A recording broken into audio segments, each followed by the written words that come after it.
देखो पैंट का स्ट्रक्चर को समझो। देखो पैंट कटता कैसे है। सबसे पहले पैंट को समझो। पैंट क्या है ना कि ये फ्रंट का जो पार्ट होता है, देखो ये फ्रंट का पार्ट अकॉर्डिंग टू हिप, हम आपको बताया ना डिवाइडेड बाई 4 करना है।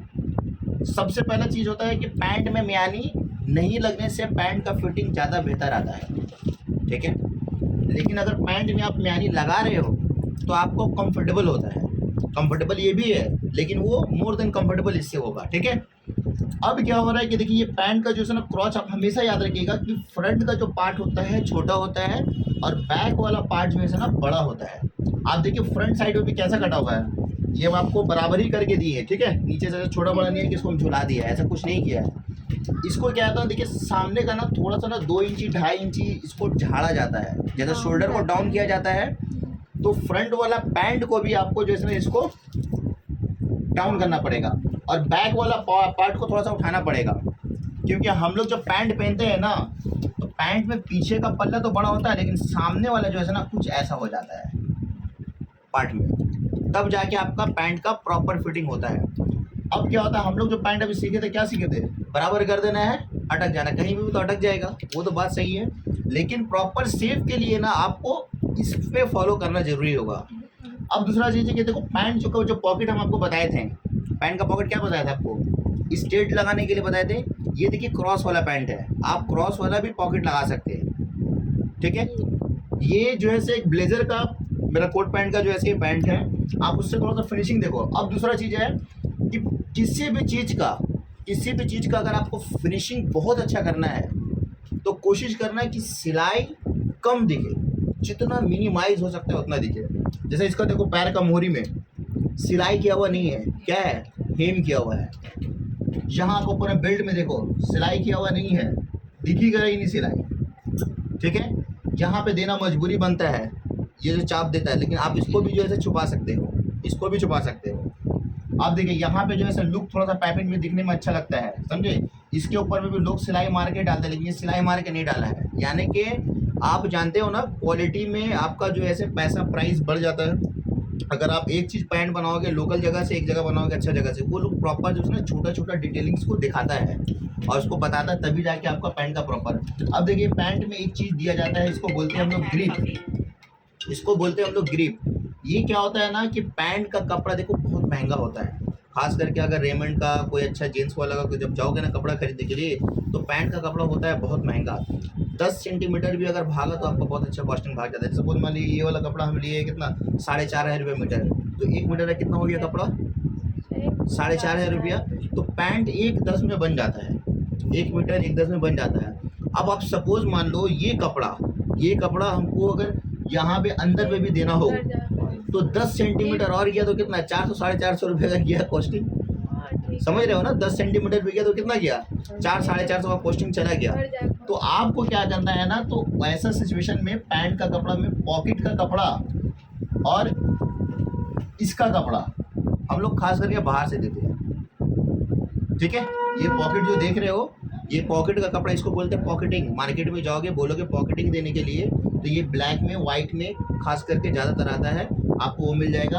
और पैंट का जो बेल्ट का ग्रिप जो है ये भी आपको मिल जाएगा मार्केट में, आपको इजीली अवेलेबल है, वाइट में ब्लैक में दोनों में मिल जाएगा। अब बोलोगे कि अगर मेरा रेड कलर का पैंट है तो कौन सा ग्रिप डालेंगे, ये अंदर में जो डाला है कपड़ा, हाँ वही तो हम देख रहे हैं। हाँ तो यहाँ पे रेमंड शॉप लिखा हुआ है ना, ये जो है अच्छा क्वालिटी वाला ग्रिप लगा हुआ है, आपको लोकल मार्केट में मिल जाएगा इजीली, समझे। तो ये जो ग्रिप है ना, ये ग्रिप का जो है से बहुत सस्ता मिलता है, पैंट का कपड़ा से एटलीस्ट सस्ता मिलेगा। मान लो अगर इसको लेने जाओगे तो कितना, 1 मीटर का मान के चलो 60 70 80 रुपये लगेगा, और यही अगर सेम कपड़ा में लगाने जाए तो फिर कितना लग जाएगा, समझे। 4,000 मीटर है तो फिर बर्बाद हो जाएगा ना। तो इसीलिए जो है ये सबसे थोड़ा सा आपका काम बचता है। और ये पॉकेट है यहाँ पे, तो देखो समझ में आया ना पैंट का, किसको नहीं, रेमंड का शोरूम सिलवाएंगे किसको, ये जीन्स में मेरा उतना एक्सपर्टीज़ नहीं है, जीन्स में जो है ना मेरा उतना एक्सपर्टीज़ नहीं है, तो इसलिए मैं आपको इसका एग्जांपल दिखाया। और दूसरा चीज़ है कि हम कोट पैंट का काम सीखा ही नहीं है, ठीक है। लेकिन जैसे 11 नवंबर से जा रहे सीखने के लिए कोट पैंट का, 11 नवंबर से। बात हो गई इससे। ठीक है, तो ये आप देख लिए पैंट। अब देखिए इसमें क्रीच जो है से ना आप दो तरीक़े से बैठा सकते हैं, हम आपको बताए थे। देखो ये क्रीच जो है से यहाँ से बैठाया। पैंट में बहुत सारा वैराइटीज़ होता है, लेडीज़ में खास करके क्या होता है ना कि यहाँ पर टेकिन आपको देना ही पड़ेगा। ठीक है, कंफर्टेबल के लिए, अच्छे फिट के लिए। और ये जो से जब यहाँ पे ये आता है ना तो ये क्रीच जैसे यहाँ पे बैठ जाता है। हम इसको ऐसे भी पैंट को पहन सकते हैं, मेरा विश। हम इसको आयरन ऐसा कर देंगे, ये जो से क्रीच साइड में चला जाएगा। यही हम आपको बताए थे यहाँ पे, जब आपको बताए थे साइड से भी हो रहा है, वो भी ये क्रीच जो है ऐसे साइड से होता है। लेकिन हम लोग जब कटिंग करेंगे ना तो ध्यान ये वाला पार्ट को ही रखेंगे, यही पार्ट को आयरन ध्यान के रखेंगे। समय में क्रीज हाँ, जाता है। आयरन का टाइम में आपको क्रीच देना है। ठीक है, अब देखो इसका फिनिशिंग का आप ध्यान रखोगे एक चीज़ का, क्या देते हैं ये पैंट जब ऐसा करके कट रहा है, देखो शेप देखो कितना बेहतरीन टाइप का दिया है। इसका जो फिट आता है ना जबरदस्त फिट आता है। देखो हम जैसा खड़ा रहेंगे ना ये पूरा मेरा पैर का शेप का है। देखो यहाँ पे हल्का सा हिप में जो ऐसा राउंड दिया हुआ है, आप लोग जो कर्वी शेप डालते हो। और इसके बाद में ये देखो अगर यहाँ से हम स्ट्रेट लेंगे ना तो कपड़ा इतना जाएगा सीधा, यहाँ पे लगभग 2-2.5 इंच जो आपको बताते हैं कि शॉर्ट हो जाता है यहाँ पे, ये वो वाला पार्ट में आ जाएगा। देखो ये वाला पार्ट में ऐसा शेप, यानी कि आप जब खड़ा हो रहे हो ना तो आपका जो शेप है पैर का ये उस शेप में कटा हुआ है। खड़ा होने के बाद में जो लुक लगेगा वो लुक ज़बरदस्त टाइप का लगेगा, समझे। चलो इसको हम रख,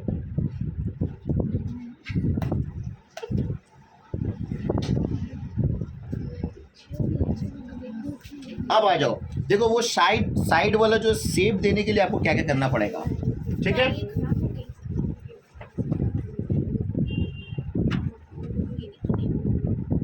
साइड वाला जो है ना शेप देने के लिए आपको क्या क्या करना पड़ेगा।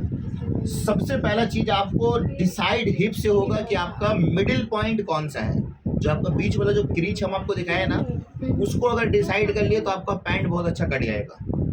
इसको डिसाइड करना है पैंट का, ये जो वाला पार्ट जो क्रीच हम जो दिए थे ना ये वाला पार्ट को डिसाइड करेंगे, लेकिन कटिंग इधर ही से करेंगे। ठीक है, लेकिन ये वाला पार्ट को पहले डिसाइड करेंगे कैसे होगा। तो आप बताओ कैसे करेंगे डिसाइड। देखो यहाँ पे हम लोग कितना में दाग लगा रहे थे, 1 में कितना में लगा रहे थे, 11 में 21 लेंथ मान लो 39 हम दिया। ये काम हम लोग किए थे। अब देखो ये वाला पार्ट डिसाइड कैसे करेंगे। इस लेडी का हिप कितना है, 44 है। तो यहाँ से हमको लेना है 11, तब ना 44 होगा। 11 11 22 एक पैर का, 11 11 22 एक पैर का, सिंगल हो जाएगा तो आपको 44 हो गया। तो देखो यहाँ से कितना लिया 11 इंची, और इसका मिडिल कितना हुआ 5.5 आया। तो 5.5 यहाँ भी दाग लगाया, 5.5 यहाँ भी दाग लगाया, 5.5 यहाँ भी दाग लगा दिए। ये स्ट्रेट कर दिए, मेरा क्रीच वाला पॉइंट निकल गया। ये इसको हम क्रीच कर दिया इसलिए ताकि अब इसके अकॉर्डिंग मार्किंग होगा। यानी पैंट में हम लोग स्ट्रेट करेंगे। हाँ बिल्कुल करिएगा, हम भी हम दिखाएंगे आपको, प्रैक्टिकली दिखाएंगे कि उससे क्या फ़र्क पड़ेगा आपको। कितना 1 2 3 4 5 दाग लगा लिए। दाग लगा के हम लोग क्या किए, जस्ट पैंट का मिडिल निकाला, अभी कुछ नहीं किया है। यहाँ से यहाँ तक वाला नाप भी 11 है ना। हाँ देख लो एकदम अच्छे से देख लो।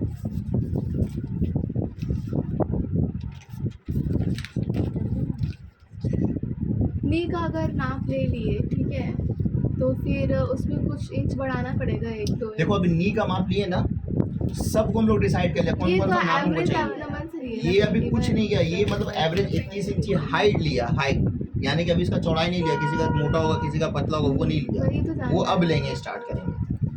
ठीक है